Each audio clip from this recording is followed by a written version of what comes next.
आज हम क्लास 7 का चैप्टर फर्स्ट 1000 वर्षों के दौरान हुए परिवर्तन की पड़ताल के बारे में पढ़ेंगे। तो शुरुआत करते हैं। मानचित्र 1 और 2 पर नज़र डालिए। मानचित्र 1 अरब भूगोलवेत्ता अल इदरीसी ने 1154 में बनाया था। यहाँ जो नक्शा दिया गया है वह उसके द्वारा बनाए गए दुनिया के बड़े मानचित्र का एक हिस्सा है और भारतीय उपमहाद्वीप को दर्शाता है। मानचित्र 2 जो अभी अभी तक हमने रीड किया उसमें ये था कि जो ये पहला नक्शा बना हुआ है, नए सामाजिक और राजनीतिक समूह। सन 1700 और 1750 के बीच के 1000 वर्षों का अध्ययन इतिहासकारों के आगे भारी चुनौती रखता है। मुख्य रूप से इसलिए कि इस पूरे काल में बड़े पैमाने पर और अनेक तरह के परिवर्तन हुए। इस काल में अलग अलग समय पर नई प्रौद्योगिकी के दर्शन होते हैं, जैसे सिंचाई में रहट, कताई में चरखे और युद्ध में आग्नेय यंत्रों, बारूद वाले हथियार का इस्तेमाल। इस उपमहाद्वीप में नई तरह का खान पान भी आया, आलू, मक्का, मिर्च, चाय और कॉफ़ी। ध्यान रहे कि ये तमाम परिवर्तन नई प्रौद्योगिकियाँ और फसलें उन लोगों के साथ आए जो यह नए विचार भी लेकर आए। परिणाम स्वरूप यह काल आर्थिक, राजनीतिक, सामाजिक और सांस्कृतिक परिवर्तनों का भी काल रहा। अध्याय 5, 6 और 7 में आप इनमें से कुछ के बारे में जानेंगे। तो इसमें ही कहा गया है कि 700 से लेकर 1750 तक, मतलब कि मध्यकाल में बहुत सारे परिवर्तन आए। इसलिए इतिहासकारों को इनके बारे में सूचना एकत्रित करना एक चुनौती से कम नहीं है, क्योंकि इतने सारे परिवर्तन आए। जैसे 3 परिवर्तन इसमें मुख्य हैं। पहले, सिंचाई में रहट का प्रयोग होने लग गया, कताई के लिए चरखे का एक प्रयोग होने लग गया, और गोला बारूद और ये सब जो जितने भी युद्ध के जितने भी शस्त्र होते हैं, जैसे गोला बारूद, तो ये जो जितने भी थे ये ये सब इसी युग में आए। और साथ में आलू, मक्का, मिर्च, चाय, कॉफ़ी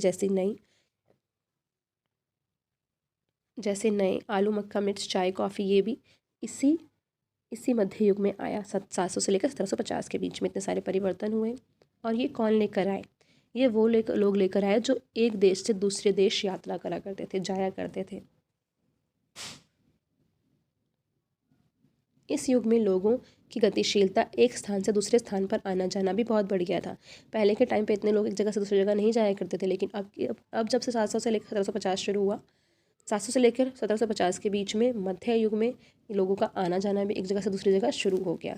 अब एक किसी तरीके से काम करता है, एक का काम करने का तरीका कुछ और है, तो वो दूसरी जगह जाएगा तो वो दूसरे लोगों को भी वही सिखाएगा। तो आने जाने से ये फ़ायदा हुआ कि जो तकनीकें नहीं थी किसी के पास, वो तकनीकें फिर सभी के पास हो गई। अवसर की तलाश में लोगों के झुंड दूर दूर की यात्राएं करने लगे थे। इस उपमहाद्वीप में अपार संपदा और अपना भाग्य गढ़ने के लिए अपार संभावनाएं मौजूद थी। इस काल में जिन समुदायों का महत्व बढ़ा, उनमें से एक समुदाय था राजपूत, जिनका नाम राजपुत्र अथवा राजा का पुत्र से निकला है। 8वीं से 14वीं सदी के बीच तक यह नाम आमतौर पर योद्धाओं के उस समूह के लिए प्रयुक्त होता था जो क्षत्रिय वर्ण के होने का दावा करते थे।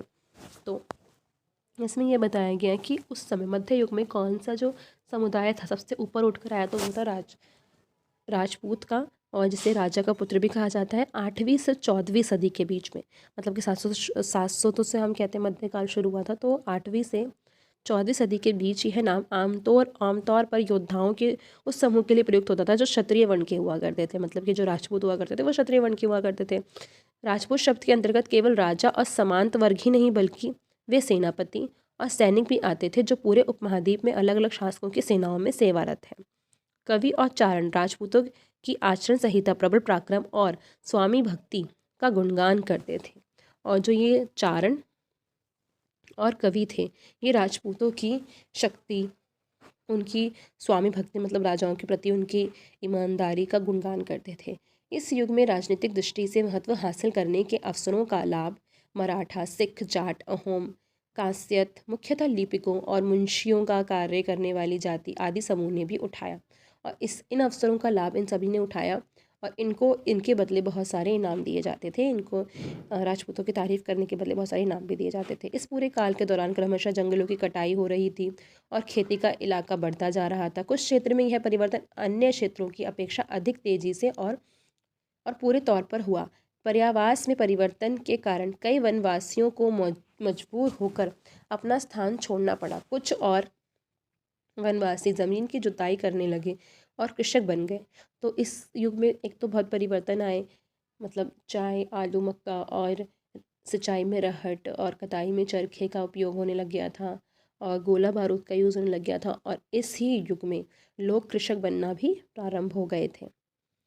समूह क्षेत्रीय बाजार मुखियाओं, पुजारियों, मठों और मंदिरों से प्रभावित होने लगे। वे बड़े और जटिल समाजों के अंग बन गए। उन्हें कई कर चुकाने पड़ते थे और स्थानीय मालिक वर्ग को बेगार करनी पड़ती थी। परिणाम स्वरूप किसानों के बीच आर्थिक और सामाजिक अंतर उभरने लगे। कुछ के पास ज़्यादा उपजाऊ ज़मीन होती थी, कुछ लोग मवेशी भी पालते थे। मतलब कुछ लोग ज़मीन से ज़मीन से पैसा कमाते थे, कुछ लोग जानवरों से पैसा कमाते थे, और कुछ लोग खेती से खाली समय में दस्तकारी आदि का मुख्य काम भी करा करते थे। जैसे दस्तकारी मतलब होता है हाथ से कुछ बनाना।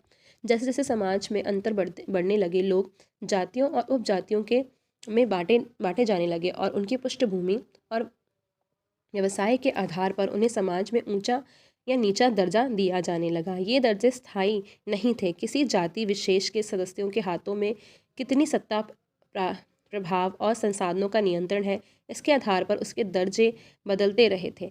एक ही जाति का किसी क्षेत्र में कोई दर्जा या हो सकता था और किसी अन्य क्षेत्र में कोई और। तो और जाति भी बनने लगी थी इसी टाइम में। अब जब लोग कृषक बने, रहना शुरू किया, तो अब जात पात भी आने लग गई कि कौन ऊंची जाति का है, कौन नीची जाति का, लेकिन हर जगह दर्जे अलग अलग थे।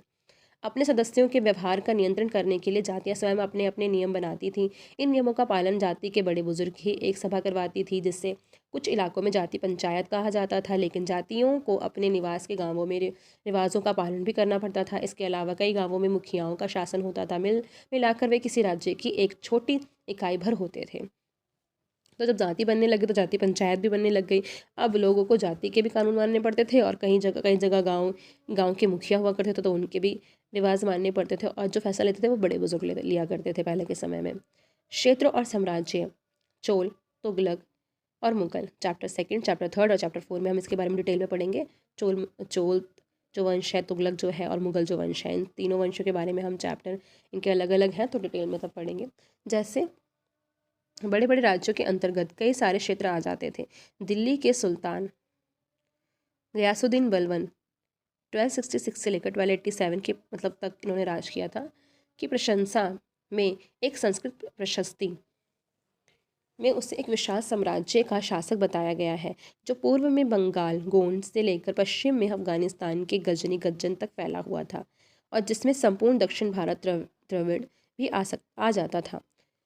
अब ये कह रहे हैं कि गयासुद्दीन बलबन की एक प्रशस्ति बनाई गई, मतलब उसके बारे में एक बुक में लिखा गया, और उसमें ये बताया गया कि उसका जो साम्राज्य था ना, जो उसका राज्य था, वो बहुत दूर दूर तक फैला हुआ था। वो पूर्व में बंगाल से लेकर अफगानिस्तान के गजनी तक फैला था उसका शासन। मतलब बंगाल से लेकर अफगानिस्तानी गजनी तक वही उसी का ही शासन था, और जिसने संपूर्ण दक्षिण भारत भी आ जाता था, जिसमें संपूर्ण दक्षिण भारत भी आ जाता था। गोंड, आंध्र, केवल, कर्नाटक, महाराष्ट्र, गुजरात आदि भिन्न भिन्न क्षेत्रों के लोग उसकी सेना के आगे पलायन कर जाते थे। और ये भी कहा गया है कि एक तो बंगाल से लेकर अफगानिस्तान तक उसका शासन तो था ही, साथ में आंध्र, केरल, कर्नाटक, महाराष्ट्र, गुजरात आदि जो भिन्न भिन्न क्षेत्रों के लोग उसकी जो लोग थे, तो उसकी सेना को देखकर भाग जाते थे। इतिहासकार विजय अभियान के इन दावों को अतिशयोक्ति मानते हैं। इतिहासकार का कहना है कि जो उन्होंने प्रशस्ति में लिखा है ना गयासुद्दीन बलबन की, कि इतना बड़ा राज्य इसने अपने कब्जे में करा हुआ था, बंगाल से लेकर अफगानिस्तान के गज्जन तक, और उसके बाद भी जो बाकी जो राज्य थे वो इसको देखकर डर के भाग जाते थे। और तो इतिहासकारों को ये अतिशयोक्ति लगता है, उनको लगता है कि ये फेंकी हुई बातें, ऐसा कुछ भी रियल नहीं है। साथ ही वह यह समझने की कोशिश में भी लगे रहते हैं कि शासक लोग इस उपमहाद्वीप के भिन्न भिन्न भागों पर अपने अधिकार का उल्लेख क्यों करते रहते हैं, कि लोग जो राजा हैं वो जितने भी वो ऐसी प्रशस्तियाँ बनवाते क्यों थे, क्यों लिखवाते थे, झूठिया क्यों बोलते थे कि हम इतने से इतने राज्य में हमारा कब्जा है, क्यों लिखवाते हैं, लिखवाने से क्या हो जाएगा। सन 700 तक कई क्षेत्रों के अपने अपने भौगोलिक आयाम तय हो चुके थे और उनकी अपनी भाषा तथा सांस्कृतिक विशेषता स्पष्ट हो गई थी। जैसे अभी हमारी एक सीमा है कि हिंदुस्तान यहाँ पर है, पाकिस्तान यहाँ पर है, और अमेरिका यहाँ पर है, तो एक सीमा बन गई है हमारी। तो पहले ही ऐसे 1700 में ही स्टार्टिंग में जब 1700 हुआ था, तो 1700 जब स्टार्ट हुआ था, तो और भी पहले के जितने भी राज्य थे उनकी सीमाएँ बन गई थी, और सबकी अलग अलग संस्कृतियाँ थीं, सबकी अलग अलग परंपराएँ थीं। अध्याय 9 में आपको इनके बारे में और अधिक जानकारी मिलेगी। यह क्षेत्र विशेष शासक राजवंशों से भी जुड़ गए थे। इन राज्यों के बीच काफ़ी टकराहटें चलती रहती थी। कभी कभी चोल, खलजी, तुगलक और मुगल जैसे राजवंश अनेक क्षेत्रों में फैला एक विशाल साम्राज्य भी खड़ा कर लेते थे। ये सभी साम्राज्य समान रूप से स्थिर या सफल नहीं हो पाते थे। उदाहरण के लिए अध्याय 3 और अध्याय 4 में की तालिका 1 की तुलना कीजिए। खलिज और मुगल वंश के शासक कितनी कितनी अवधि तक चले। 18वीं सदी के मुगल वंश पतन के ढलान पर था। फलस्वरूप क्षेत्रीय राज्य फिर से उभरने लगे, लेकिन वर्षों से जो सर्वक्षेत्रीय साम्राज्यों का शासन चल रहा था, उससे क्षेत्रों की प्रकृति बदल गई थी। उन पर कई छोटे बड़े राज्यों का शासन चलता रहा था और उन राज्यों की बहुत सी बातें इस उपमहाद्वीप के अधिकतर भाग पर फैले इन क्षेत्रों को विरासत में मिली थी। इस तथ्य का पता हमें उन कई परंपराओं से लगता है जो इन क्षेत्रों में उभरी थी।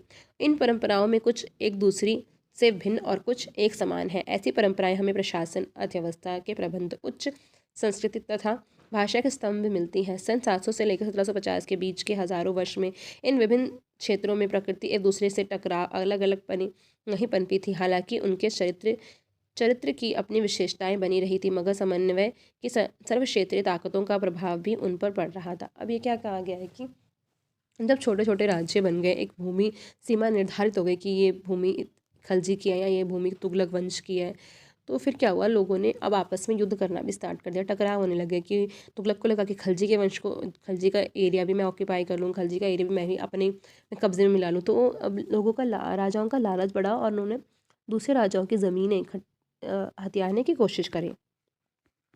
पुराने और नए धर्म। इतिहास के जिन हजार वर्षों की पड़ताल हम कर रहे हैं इनके दौरान धार्मिक परंपराओं में कई बड़े परिवर्तन आए। दैविक तत्व में लोगों की आस्था कभी कभी बिल्कुल ही व्यक्तिगत स्तर पर होती थी, मगर आमतौर पर इस आस्था का स्वरूप सामूहिक होता था।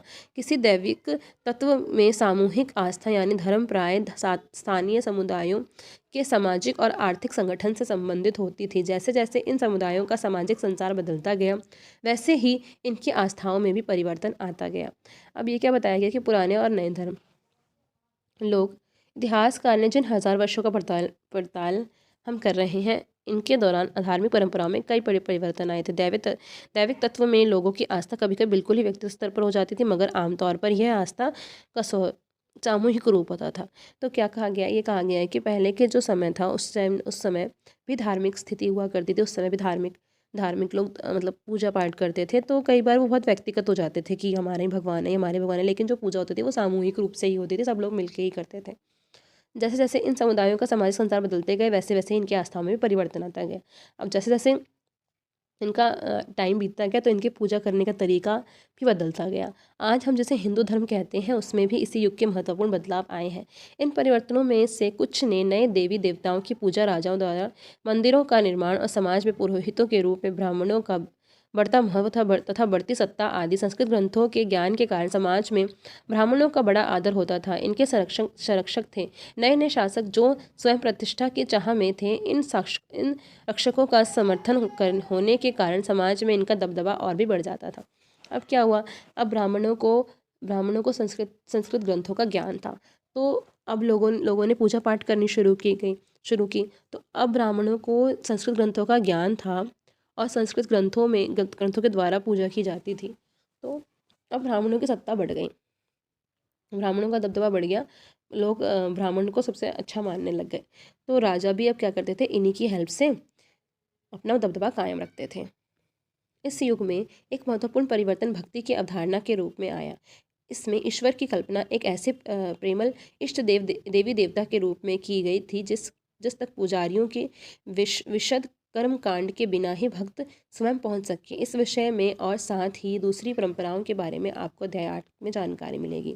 यही वह युग था जिसमें इस उपमहाद्वीप में नए नए धर्मों का भी आगमन हुआ। कुरान शरीफ का संदेश भारत में पहले 7वीं सदी में व्यापारियों और अप्रवासियों के जरिए पहुंचा। मुसलमान कुरान शरीफ को अपना धर्म ग्रंथ मानते हैं, केवल एक ईश्वर अल्लाह की सत्ता को स्वीकार करते हैं, जिसका प्रेम, करुणा और उदारता अपने में आस्था रखने वाले हर व्यक्ति को गले लगाना है, चाहे उस व्यक्ति का सामाजिक पृष्ठभूमि कुछ भी रही हो। अब पहले लोगों ने ब्राह्मणों को बहुत चढ़ाया कि ब्राह्मण जो होते हैं वही हैं जो सही से पूजा करवा सकते हैं, वही भगवान के बहुत समीप है। लेकिन बाद में क्या हुआ, बाद में इसी युग में उन्होंने एक नया नियम निकाला, जिसमें ये था कि जो इष्ट देव होंगे वो एक देवी और एक देवता होंगे, और उन देवी देवता की जो पूजा होगी वो किसी मतलब ब्राह्मण की ज़रूरत नहीं है, स्वयं हम पूजा करके उन तक पहुँच सकते हैं। उसके बाद नए नए धर्मों का भी हमारे उपमहाद्वीप में आगमन हुआ। तो सातवीं सदी में जो लोग व्यापारी थे और जो अप्रवासी थे, मतलब दूसरे देश से जो आते हैं उन्हें अप्रवासी कहते हैं, वो मुसलमान कुरान शरीफ को अपना धर्मग्रंथ मानते थे। जो मतलब ऐसे लोग उपमहाद्वीप में आने लग गए जो कि कुरान शरीफ को अपना धर्म मानते थे, मतलब ये अप्रवासी थे, मतलब दूसरे देश से ये आए थे।